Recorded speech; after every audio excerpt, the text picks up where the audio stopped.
I Heart by Daniel Johnson. Copyright 2020 by Renaissance Productions. Lively music and joyous voices filled every free space of the large room. Men, in smartly dressed attire, milled around and danced with countless women, dressed in finery of every color. The myriad candles in the overhead chandeliers and the mountings on the walls gave off a vibrant shine.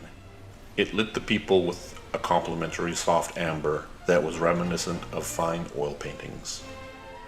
Above the lively crowd in the balcony, behind the curled oak railing, a group of long-haired, finely dressed men wielded away at their stringed instruments. They were completely absorbed in their craft at the moment in the music, lost completely in their interchange between playing and engaging, artists in a craft of times long ago. The music was them, and they were the music.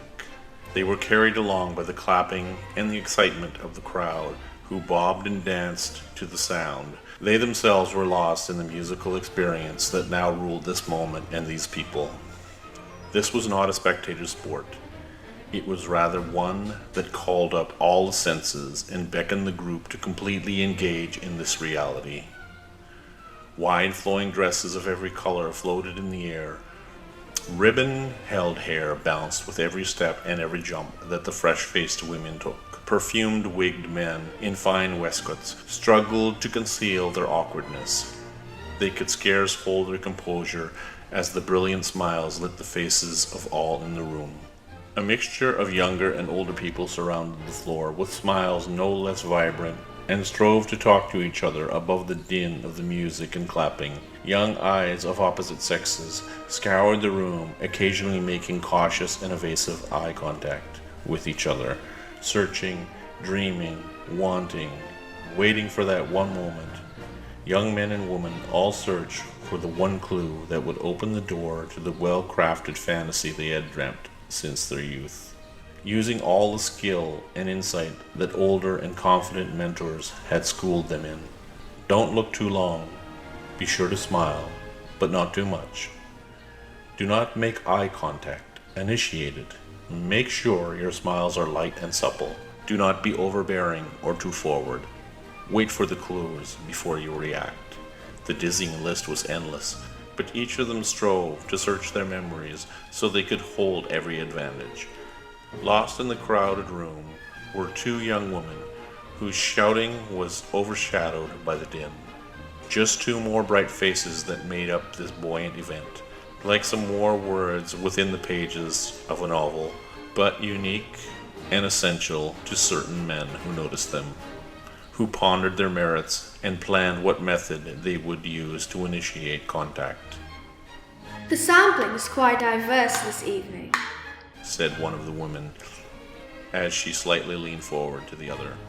The other woman, clothed in a blue dress, said, "Yes, but not one who catches my fancy as yet, Antonia."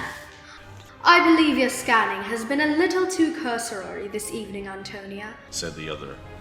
"I find the view quite appealing." "But one can hardly see some of the more essential aspects of a man solely from his visage." "That is why we must go out and talk, sister," Grace said with a wry smile. Antonia looked down. "The more practical aspects of any match can always be discovered through the correct discourse." Grace waved her fan softly, then clapped it in one hand. "Heaven, sister, I don't mean talk to them directly. She looked directly at Antonia now. There are far better ways to find out what you need." "Oh, you mean talk to their mothers?" Antonia said.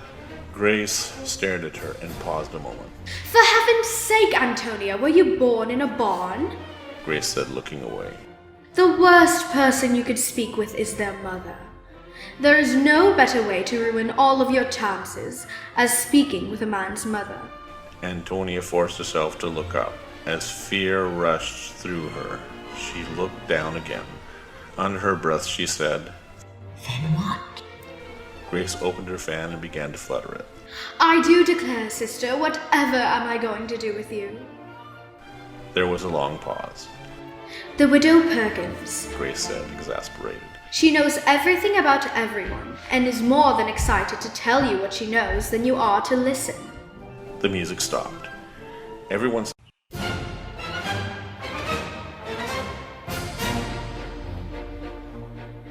You have been listening to I Heart You by Daniel Johnson.